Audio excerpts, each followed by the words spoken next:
कोणीतरी एका आरोपीने जी जी व्हिडिओ गेम च्या शॉपमध्ये शटर उचकटून आत जाऊन चोरी केल्याची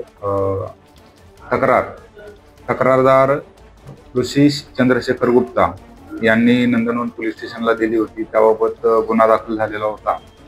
यामध्ये जवळपास 2,91,000 रुपयांचा व्हिडिओ गेम करिता लागणारे जे ॲक्सेसरीज आहेत त्यांची चोरी झाल्याची त्यांनी माहिती दिलेली होती। सदर गुन्हा दाखल करून त्यामध्ये अज्ञात आरोपीचा आम्ही तपास पथकाच्या वतीने शोध घेतला असता जयेश मोरेश्वर सती कोसरे वय 23 वर्ष, राधाकृष्णनगर, वाठोडा याचं नाव आम्हाला संशयित म्हणून मिळालं होतं की हा अशा प्रकारच्या चोऱ्या करतो, त्याची मोडच तशी आहे। त्यामुळे आम्ही त्याचा शोध घेतला। त्याच्याकडे तो मिळून आल्यानंतर त्याच्याकडे चौकशी केली आणि त्यानंतर त्याने आमच्या पोलीस स्टेशनच्या हद्दीत गुन्हा केल्याचे सांगितले।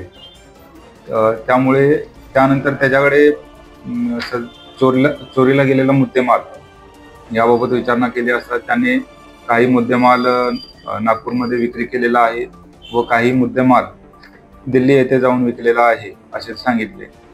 याचबरोबर त्याने बेलतवडी पोलीस स्टेशनमध्ये देखील अशाच प्रकारची या घटनेला अंजाम दिलेला होता। त्या ठिकाणी देखील त्याने व्हिडिओ गेम पार्लरमध्ये चोरी केलेली आहे अशी माहिती त्याने दिलेली आहे।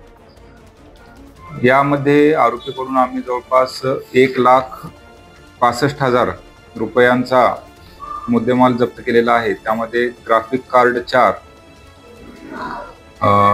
XPG कंपनीचे रॅम 5 आहेत, हार्ड डिस्क 4 आहेत आणि कंपनीचे प्रोसेसर 1, वेगवेगळ्या कंपन्यांचे एकूण 3 प्रोसेसर आहेत। असा एकूण 1,65,000 रुपयांचा आम्ही मुद्देमाल जप्त केलेला आहे।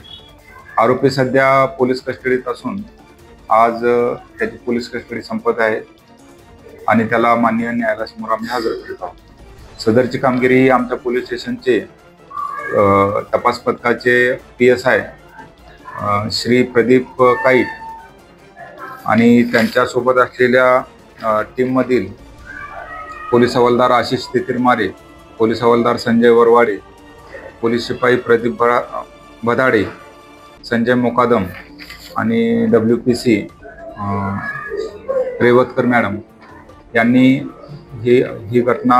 हा गुन्हा उघडकीस आणलेला आहे।